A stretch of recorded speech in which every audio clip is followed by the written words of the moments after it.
I'm Patrick Bet-David, your CEO and founder of PHP, and today I want to talk to you about one of the most important skill sets that will help you get your recruiting to levels you've never been before, and that is how to properly do a three-way call.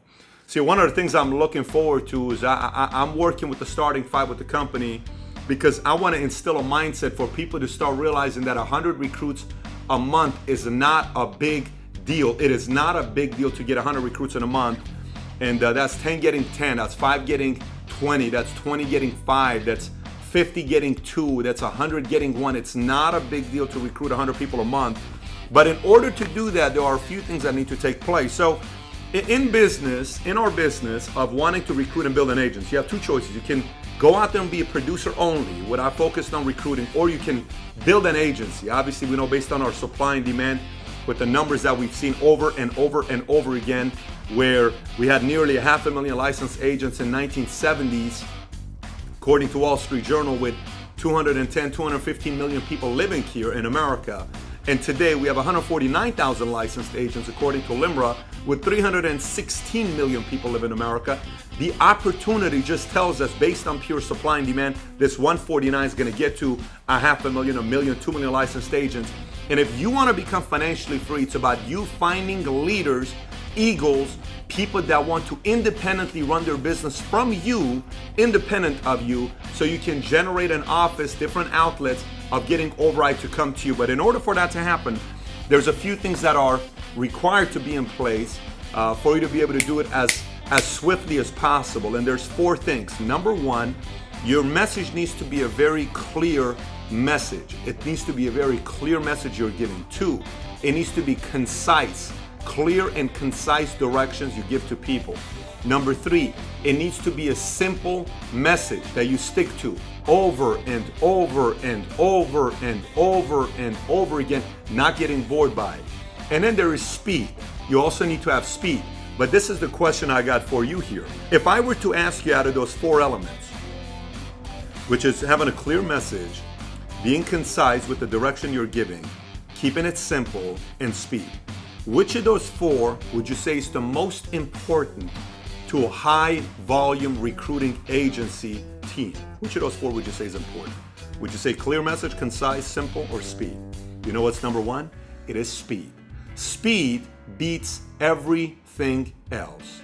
The speed at the pace you bring recruits in to be able to train them, those who want to go towards the clear and concise and simple, you're eventually going to get better at that by the mistakes you'll be making.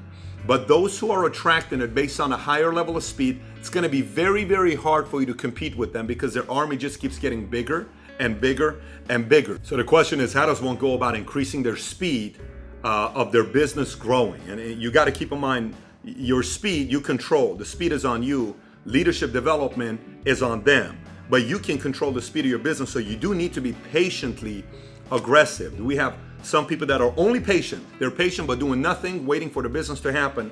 And then we have those that are very aggressive and they're always frustrated because they're not patiently waiting for the business, but they're doing their part. You need to be patiently aggressive. One of the most powerful tools you'll have in business, our business of recruiting, is 3-way calls. And 3-way calls, there's a lot of things that you can do with 3-way calls. In network marketing, it's been said that a person that makes 6 figures in network marketing has done 9 times the amount of 3-way calls than a person that hasn't made a 6-figure a year income. So 3-way calls allows you to do a lot of things. Now, how can 3-way calls be? Purpose of a 3-way call could be me jumping on a call with you to introduce myself. I could have a marketing director out of a Texas office, and I'll call a new recruit. We'll put them on 3-way. They'll build me up. I'll get on a 3-way call to meet Larry, and I can talk to Larry. I can build up Larry, and I can build up the marketing director. It's a 5-minute call. I can challenge Larry to go out and recruit 25 people his first month, and now we have a relationship together. So that marketing director building an office out there gets able to leverage you based on that simple 3-way call to a new recruit. Then a 3-way call could be to potential a person that you're recruiting, but it's a call that I can get to introduce someone to me as quickly as possible on a basic 3-way. Now, the advantages of 3-way calls are very simple. The number 1 advantage of doing 3-way calls, I've talked about it so far, speed. Speed, speed, speed. Three-way calls speed up the process. I don't need to wait for anybody or a meeting or anything to talk to somebody. I can do a three-way call right now. Number two, duplication. If I recruit based on three ways, and if I'm teaching the example of aggressively being patiently aggressive, and I'm increasing the speed by doing three-way calls, my teammates duplicate the same thing. So I'm duplicating that culture all over my business versus we'll get together with them next week. I'm duplicating the mindset of we'll get together with them next week. I want to talk to them now is what I want to do. Three, it's an appointment that can be done from anywhere. We did a meeting last week on a conference call with only the starting 5 MDs. We had over 500 guests on a conference call. Biggest conference call we've ever done in the history of the company, ever. And it was 5 MDs. We had over 500 people on the call. I did a 30-minute BOM. But you know what was one of the things on the BOM? Anybody could have been on that conference call. They could be dressed in any clothes because there is no dress attire on a conference call. You don't know what the other person's wearing on a conference call. They could be sitting in their briefs with a tank top, and maybe you've done it before when you're on a call. What do you wear yourself when you're doing a call from your house? It's irrelevant. We don't care what they're wearing. I want to reach you. So it can be done from anywhere, at any time, at any point. Next one is it's the only way to advance your business nationally. If you want to build a national business and you ask, what do my national leaders need help with? It's three-way calls non-stop. It's three-way calls, you meeting them non-stop. It could be a FaceTime. It could be a Skype. That's all three-way. It could be a way for you to meet them. But in order for you to build a national business, three-way calls are the way to go. You can't always wait to go do a BOM a month from now, super BOM somewhere. Three-way call, I get to talk to them right off the bat. Next, it addresses SOD right immediately, scenario disaster. So let's just say I recruit Billy. Billy's uncle lives 2.5 hours away from here. I can't go and meet him tomorrow because he's not available and it's in San Diego. I tell Billy, can you get me on the phone with your uncle? Well, he's telling all my people not to do anything because he doesn't trust us. Why don't we get on a three-way call with your uncle? Great. Hey, Uncle John, can you talk to the guy I'm working with? You know, he's really busy and I want you guys to talk on the phone. Great. Hey, Uncle John, how you doing? Great. So, you know, how much do you know about what we're doing? Tell me about your story. I can address the SOD. By the time he's done with, the uncle's going to say, oh, I didn't know this is what Billy is doing. Now it makes sense. Billy, you're part of a great company. Now the uncle's going to call the other 6 people that are living with Billy here in the LA area, and we now can go meet with them because the uncle vouched for what Billy's doing. That's the stuff you may not see on the outside, but behind the scenes, SOD, scenario disaster, is happening everywhere. A three-way call addresses it immediately. The other part is leverage. Listen, if you were able to recruit that person you were thinking about, think about 5 names of people you have not been able to recruit that you've been meaning to recruit for a while. How many of them have been on a three-way call with your upline MD, your upline EMD, SMD, SVP, EVP? How many of them have been on a three-way call? The reason why they haven't is because you cannot recruit them, and that's okay. There were many people that I couldn't recruit, but I learned one thing very quickly, and that was leverage. I see one of the mistakes some people make is they want to do everything themselves and they don't want to ask for help. Asking for help simply takes you from 3rd gear to 4th gear. It speeds up your process of success. So get a list of those guys that you haven't been able to recruit and get them on a three-way because the key is leverage. Anything with three-way, it's all about leverage. Next one is you can match up with any leader with any background. So I used to recruit teachers, and when I would recruit teachers, I would call, text Len. I would say, Len, do you have a couple minutes? I would get Len on the call and I would say, hey, talk to this person here. You know, we recruited Michael. Michael used to work at ADP. I called a buddy who was working at ADP. I three-wayed him in. They talked to each other for 10 minutes. Then now Michael is willing to do this because I three-wayed and matched up with somebody that's a couple hours away, but they spoke to one another. If I call somebody from the entertainment business, I get them on the phone with John. I leverage the three-way call. They talk to one another there. And so you can do a three-way call and match up with anybody that they can connect with versus you just saying, oh, we have somebody that's a teacher. You actually connecting those two together. And then last but not least, just like a field training appointment, you have the trust, which is the person, and you have the credibility.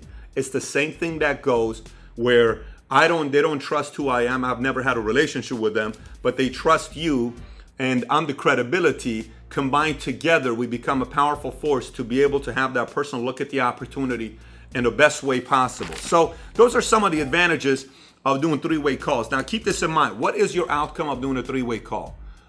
It's literally 5 things. 1 is to be introduced to a new recruit and challenge them. It could be a 5-minute call. 2, you're talking to somebody who is not a recruit and you're trying to recruit them. A 3-way call could lead to them becoming a client. They buy a product. Maybe it's a question they have about an annuity insurance you're doing a 3-way call with. It could be referrals that you get from it, or it could be simply addressing SOD, scenario disaster, with them. I simply got on a call with a person who is the EF Hutton, which means it's the influence of the family, to address the scenario disaster so it doesn't come up again. Okay, so now who qualifies to be on a 3-way call? There's a few things on who qualifies to be on a 3-way call. One is somebody who has attended a BOM. So I don't need to do another BOM. If I need to, I will.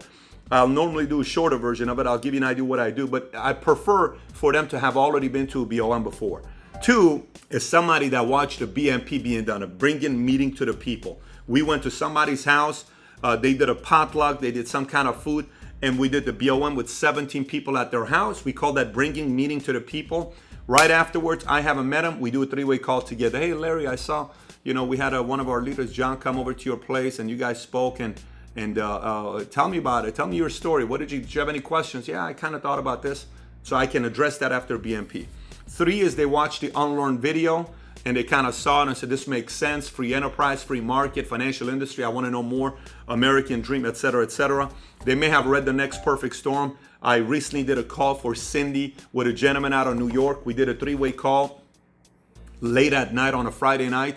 We talked for 30 minutes. He had read The Next Perfect Storm, so I didn't need to go through everything with him.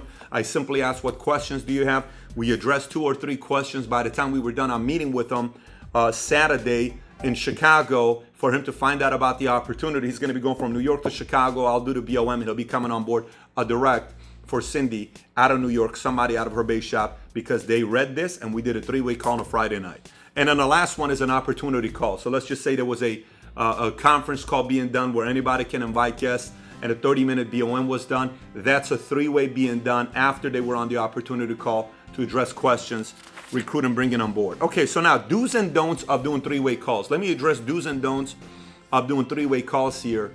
What are some right ways and wrong ways of doing things? Number 1, if I'm doing a 3-way call with Vargas, Vargas needs to tell me information about the person that we're doing a 3-way call with.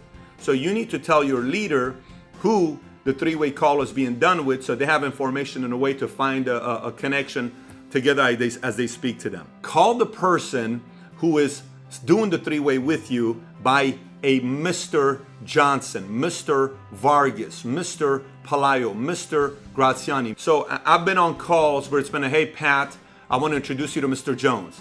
That's not effective because they are now in the position of influence where they kind of are checking us out. It's got to be the other way around. It's simply a thing that works. It's give the respect to the person that's doing a 3-way, not the other way around. Third one, I prefer you using a conference call instead of a 3-way, because a lot of times if I try to get on a 3-way, you call me, I call you, we call him, I'm on the other line, I was getting a text, it went to a message, 8 minutes later we finally got on a 3-way. We're all running a business. 8 minutes is a very, very long time. Instead, have a free conference call number of your own to use on all your 3-way calls. It's free, you don't pay anything for it. Matter of fact, you can go to this website. It's called freeconferencing.com, freeconferencing.com. As you see on the page here, you click on it, you get your own free conference call number. You can use it at any time. So you would give it to me as a person doing the 3-way, and you would give it to the person that is about to jump on the 3-way, and then you text him or her a couple minutes before to remind him to get on the call, as well as the person that's doing it. So it's more efficient. We just simply come on a conference call together instead of trying to find each other out. Once you edify the leader that's doing a conference call, hey, I just wanted Mr. Jones, thank you so much for doing this conference call. Bob, I just want to tell you, I've been working with him for some time. He's incredible at what he does. He's been in this business for some time. If you're an associate and they're an FA, you would say this person's got 3 times the size of business as I do. If you're an FA and they're a director that's doing the 3-way call for you, you say this person's got twice the size of the business I got. Whatever it is, this person's a marketing director with the company. This person's got their own office. This person's making over 6 figures. This person, you edify that person. They're an expert in the business. Once the edification is done, you say nothing, you mute yourself, you let them do the talking together. That's what you do. Unless if the person doing the 3-way asks you to chime in for any thoughts that you may have. Okay? And then when doing the call, when you're doing the 3-way call, one of the things I like is if the person does the three-way call, like Erica, I did a call for her at 7 o'clock in the morning yesterday with a person out of Iowa who owns restaurants all over the place, including Nebraska. We were on a call together in the morning. By the time we were done, he came on board, and he's driving to meet with me in Chicago as well. But he did his NAA on the call together, and he's never seen it. He's never been to BOM. He's never done anything, but he came on board. He's going through his licensing process, flying out to California. But Erica on the call stated the problem. For instance, hey, Patrick, I just want you to know John's biggest hiccup after reading The Next Perfect Storm or after watching Unlearn of coming on board is he doesn't think he can do this because he doesn't have a financial services background, financial background. Patrick, just so you know, the reason why Bob's biggest hesitation is he doesn't think he has time. So it's being set in front of both, so he kind of knows that I know and we address it. So tell me about that part. You know, Bob's biggest concern is he thinks this is one of those things, and he's been saying it to me. I just kind of want to see if he can address it so he can get a little bit more clarity. Great. So tell me what you mean by one of those things. So it goes right into it with the three-way call once that statement is made. Now, the person doing the three-way call. Let's talk about the person that is doing the three-way call. I'm the leader. I'm the MD. I'm the director. I'm the SMD. I'm doing the three-way call. Few things. One, first job, you edify the person that set up the call. Hey, John, it's good to be on the call with you. I just want you to know I'm so excited about Larry and what Larry's been doing. He's been coming up very aggressively in the office. Last week, he spoke in front of an entire office, in front of 50 people. Or this person recently spoke at one of our events that we had in front of 200 people. He's been out there helping a ton of families. He's planning on going full-time within the next 3 to 6 months. Give a victory of theirs on the call. We're excited to be working with Johnny. So one, you edify that person. Two, this is not a place to get into the comp plan. We now have a comp plan video. If a comp plan needs to be explained, that's either a one-on-one situation or the comp plan can be explained through the video that we'll have that gets into our wealth equity program, et cetera, et cetera. Leverage the tools that we have. If the person comes on board, they want to know the comp video can be given to them after they're recruited to watch the video on how it works. Three, it gets into literally a simple question that I like to ask. So tell me a little about yourself. And they'll say it. You know, I went to school here. I have a family. Do you have any kids? I do. What's your story? And when they're telling all this stuff, you got to find a connection. Maybe it's sports, maybe it's school, maybe it's family, maybe it's nationality, maybe it's education. Somehow, some way, you are looking for a connection together. Next question would be, so how much do you know about PHP? And they would tell you, well, I know this, or I know that, or I know this, and you would get right into it again. Then, once you say how much you know about PHP, you go into your story. Your story's got to be a couple minutes long, and the story's got to be very simple. You know, I got involved in this business. My background was this. The business gave me the opportunity to do this. Here's what I'm doing now. Here's where I'm at now. Do you have any other questions about PHP?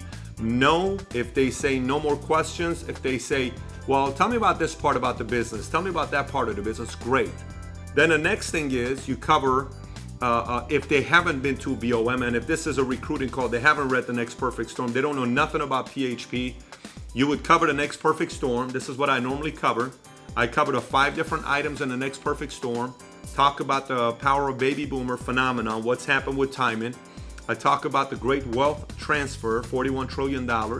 I talk about becoming an entrepreneur. I talk about the American dream. I talk about the lack of younger agents in the industry. But I covered The Next Perfect Storm in 5 minutes is what I cover. I tell this story in 5 minutes with them if I need to get into who we are, what we're doing. If it's somebody that's from the financial industry, conversation may be a little bit different. I'm going to talk about our wealth equity program, be invested, owning your code number, and potential of owning a piece of PHP. Then again, after that, I say, so do you have any questions? Tell me where you're at.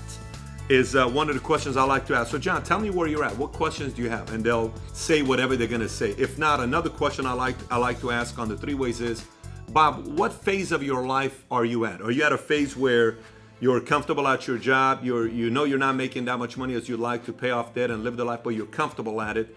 Or are you at the phase of your career where you want to start making more money, and you and your wife have spoken to each other where you need to start making $250,000 or 6 figures, you just don't know how to do it, and your current job's not going to show you how to do that, and so you're looking for a business. But kind of give me an idea what phase of your life you're at, and they'll tell you, look, I'm at a phase where I'm starting to realize my kid is 6 years old, I got to make more money. Great.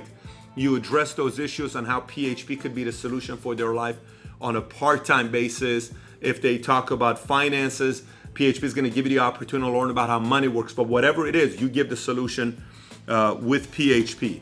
And at that point, you will know when you do a lot of these calls, and just like you do a lot of appointments, you'll know if the person is interested to moving forward or not. If they are interested in moving forward, I like to ask this question at the end of my three-way and say, John, I don't know about you, but when I first heard about the opportunity, I thought about people I knew who would like to take advantage of the opportunity or learn more about how money works.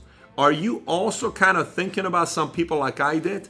You know what? I actually am. Okay, who are you thinking about? I'm thinking about my cousin who used to do real estate, and he tried to get into the real estate industry and wanted to figure out a way to make money and didn't work, and it was telling me he's looking for a business to get into.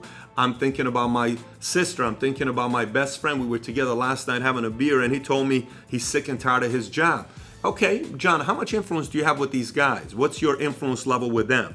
And they'll tell you, my influence level is such and such. I'll say, if I were able to make some time I got a busy schedule, but if I were able to make some time for us to jump on a 20-minute call to do the same exact call with them, how much influence do you have with them where you can get them to jump on a 20-minute call tonight? And they say, I can get them on the call tonight. Great. Why don't we do the same exact call so you can see how your friend, your brother, your sister takes this opportunity themselves, and then we can go from there. Awesome. Meanwhile, I'd also like to schedule time for us to get together. Meanwhile, I'd also like to schedule time for you and Rodolfo to get together to follow up and get everything started. Is there any reason why you shouldn't be working with us here in PHP? Is there any reason why we shouldn't work together? No. Great. So I need you to get together with Rodolfo, start the process to submit your new associate agreement, get you going. What's your schedule look like? Boom. Then they set up the appointment to get back together with them. But somebody who, remember, when we talked about the most important thing out of the four, clear, concise, simple, speed, was what? Speed. You see, somebody will get good at making phone calls. The next person will get good at doing three-ways. But the next person is going to get good at doing three-ways that lead to other three-ways momentarily right after with people in that person's market. That's what you call a speed taproot. And so at this point, what do you do after the conference call? One, you set up a fast start appointment to get together with them, for them to hear the opportunity they've already heard, and now they're getting together to do the fast start. So when they come in to do the fast start, NAA, if they haven't already done it over the phone, NAA, from that point, the NAA is filled out. You start the fast start, go through scenario disaster, get the list, schedule appointments, do their FLS, etc., just like you would do any fast start. Schedule time to meet with their spouse. Schedule the next 3 to 5 people you can get on a call with three-way to meet with them. The faster you can get this process going with people, the more results you're going to see. But I want to tell you something here about this whole three-way thing. Everything about your business on why somebody is winning and why somebody else isn't, it's all about exposure. Somebody who is winning, they are better at a few things than you. One, there's 3 different kinds of people in our business when it comes down to exposure. The first kind of person is this. They get started, they're excited. They show the business to 3-5 people, they reject it, they quit the business and walk away based on other people turning this down. That's number one. 80% of people fall in that category, just so you know that. Their decision is not made based on them. Their decision is made based on other people's opinions, and they quit. By the way, this 80% group, they typically live their lives like that. If somebody says something about their spouse, they argue with their spouse at night. If somebody says something about their mom, they argue with their mom. If somebody says your friend said this about you, they argue with their friend. They're always influenced by other people's opinions. Then we have the second group of people that are willing to do a lot of exposure. They're very good at exposure. They're great at presenting. They present. They're great at presenting. But they don't get the results that they need to be getting, because the third level, the highest level, is they're great at exposure. They don't take it personally, and they get to exposure to be as fast as possible to people where they're not waiting. But the last one is, which is the money maker, is they're absolutely disciplined when it comes down to their follow-up. They take follow-up extremely, extremely serious, on getting back with people, getting together with people, getting on another call with them, addressing the concerns with them. If somebody said no, finding out how you can follow up with that person, finding out how you can follow up with the person you met with 3 months ago when they got on a call. But they're very, very, very disciplined about follow-up. In our business, I have yet to meet somebody who becomes financially free in our business who wasn't great at follow-up. I've met many people who looked very good. They spoke better than me. They looked better than me. They looked better than any of our guys that we have in our company, spoke better than our guys, but they were not willing to do follow-up. And there are millions of people in that category in the business of sales. I want to challenge you to be somebody to start implementing 3 ways. And for some of you that listen to this, and you said, I need my guys to hear this as well, share this video with your teammates at your BOMs, at your offices, through text, through email, through one-on-one meetings, through sit-downs, through somebody that's about to do some 3-way calls so they know what the do's are, they know what the don'ts are. And I want to challenge you to make the 3-way call a mentality that gets into your team, as well as the speed mindset of now. Let's get on a call with them now. Let's 3-way them now. Let's get on a group 3-way with them now. Let's recruit the person now. Let's meet with them now and see what happened to the success of your business and how much more fun you'll have with the business. And then you'll wonder, everybody will say, well, you know, John got lucky. He goes to all these trips. He goes to Dubai. He goes to Australia with the company. He goes to Tahiti. He goes to this. Because he got lucky, he landed a couple guys. Because he got lucky, he landed this other guy. Because he got lucky, no. It's because you were willing to do the things they were not willing to do. You became a student. You got disciplined with follow-up. You were willing to increase your speed, and they were not. You made it. You become financially free. Your dreams coming true. You being able to live in the house you want to live. You being able to do the things you want to do. You being able to have money set aside in your account where freedom, peace, control comes into your life, but you got to go get it yourself. So, power of 3 ways. Start putting it to use now.